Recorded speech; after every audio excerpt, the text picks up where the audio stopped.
My name is Ethan, and my girlfriend Sarah and I met 3 years ago as freshmen in college. We go to Stanford, which has been my dream school since I was 8. Neither of us are from California, pretty far from it actually. We're both from Ohio. Her from Cincinnati and me from just outside Columbus. Right. I think that's a big reason we were so attracted to each other. People from similar areas are naturally drawn to each other for whatever reason. Stanford's not a huge school, but most of the student body is originally from California, so us being from the Midwest definitely differentiated us. One of the traditions we've created is how we split Christmas between our families. Sarah's popular amongst my relatives, so her presence is always appreciated and welcomed and near expected at this point. Since her house is just a 2-hour drive from mine, we decided early on to spend Christmas Eve with my family, who celebrates Christmas Eve night, and then drive through the night to her house for Christmas Day. Until I met her, I didn't realize that most families celebrate Christmas the day of, not the night before. Oddly enough, my favorite part of the holiday isn't Christmas Eve or Christmas Day, though it's that late night drive. It's become its own little tradition, something we both look forward to every year. The first time we did it still remains one of my favorite memories with her. Because of where I live, the quickest route from my house to hers doesn't take us on a major highway.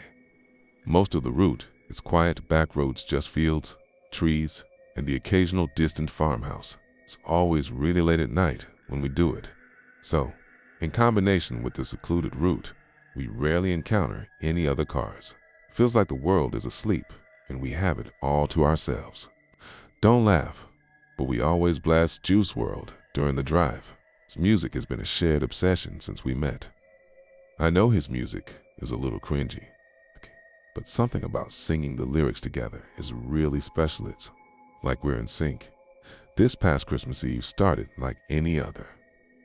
After a wholesome night with my entire extended family, we packed up my car around midnight and hit the road. The snow was falling lightly, and the roads were deserted, as expected. With the music and heat cranked up, everything felt perfect. It felt panced in an instant though. What I'm about to describe to you is still one of the most unsettling things I've ever experienced. Probably the most unsettling thing. I was driving along when the music was interrupted by my phone ringing. I glanced down, a little irritated that I'd be getting a call this late. It was an unknown number. I ignored it without thinking, probably a scam call. Things are constant these days. Sarah made a joke about how committed those call center guys must be, making calls on Christmas. I laughed in agreement, and that was that. But then, a few minutes later, my phone rang a second time. Again, I looked down and saw that it was another unknown number, probably the same one as before. I sighed, irritated, but let it go to voicemail. Sarah glanced at me and raised her eyebrow, but didn't say anything. I tilted my phone toward her to show her that it was an unknown number, and she said, "That's so weird." With a confused look, I didn't respond, just shrugged my shoulders. The music eventually resumed, and I tried to take my mind off the phone calls. But of course, not 2 minutes later, my phone rang again. I was pissed at that point, cursing under my breath as I fumbled wildly for my phone. I snatched it from the console and swiped aggressively across the screen, ready to tell whoever it was to screw off for spamming my phone. I could tell I startled Sarah as her body tensed up at my sudden movements. In hindsight, I probably overreacted, but I was sick of being harassed. I basically barked, "Hello?" into the phone with as sharp a tone as I could muster. I expected the scam script to begin, but I was instead met with silence. I turned up the volume in my car and immediately picked up on a faint static coming from the other side of the line. I was about to hang up when a man's voice spoke. The voice didn't belong to anyone I knew. "Hello, Ethan." I was so caught off guard, I nearly swerved off the road. I couldn't speak. I felt my whole body start to itch, which always happens to me when I'm nervous. Before I could respond, the man continued, started reciting personal information, my full name, my address, details about my life that no stranger should know. It's details that no stranger could know. My mind was racing, trying to make sense of it. I wanted to pull over on the side of the road, but I kept driving like I was in some kind of trance. I considered shouting at him, but decided that anger wasn't the best resource in a situation like this. After he paused for a few tense moments, I finally spoke.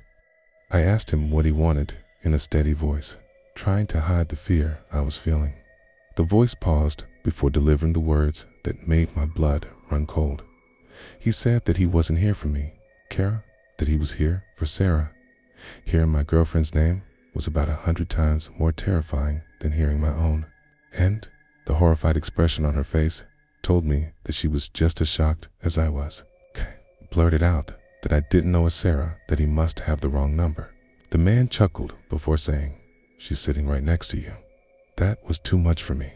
I pulled over on the side of the road. I had no choice. My hands were literally shaking.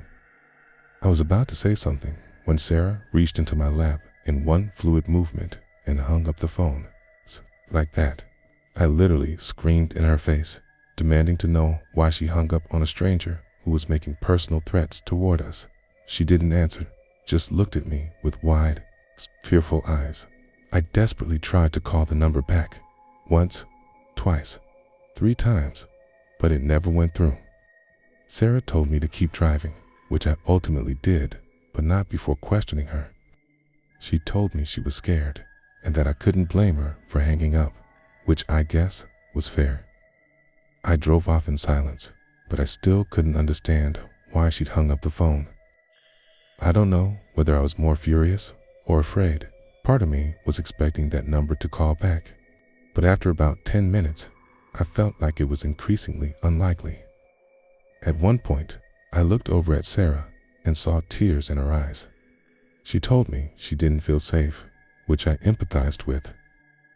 Something in the pit of my stomach gnawed at me though.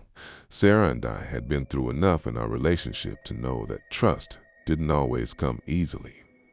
There had been little things, white lies, half-truths, moments where I caught her being less than honest. I knew I was being paranoid though. How could she possibly have anything to do with this? The rest of the drive was silent. I didn't play the music again, and neither of us spoke. My mind was still spinning with a million unanswered questions. Who the hell was that guy? How did he know so much about me? Only my family knew where we were driving that night, okay? And they'd never pull a stunt like this. I was 100% sure of it. I couldn't think of another explanation though. Even when we finally pulled into Sarah's driveway, I didn't feel much better. It's been almost a month since this happened, and I have yet to get my answers. Neither of our family members were responsible. We asked all of them. Sarah swears she's just as clueless as I am, which leads me to believe the person on the other end of the phone call had sinister intentions. You might think I'm overreacting to a harmless prank, but I'm telling you, other than our family members, there are no people on earth who knew Sarah and I would be driving that night. I've been really tense ever since. I can't help but brace myself every time my phone rings. I know he's going to call me again. It's just a matter of time.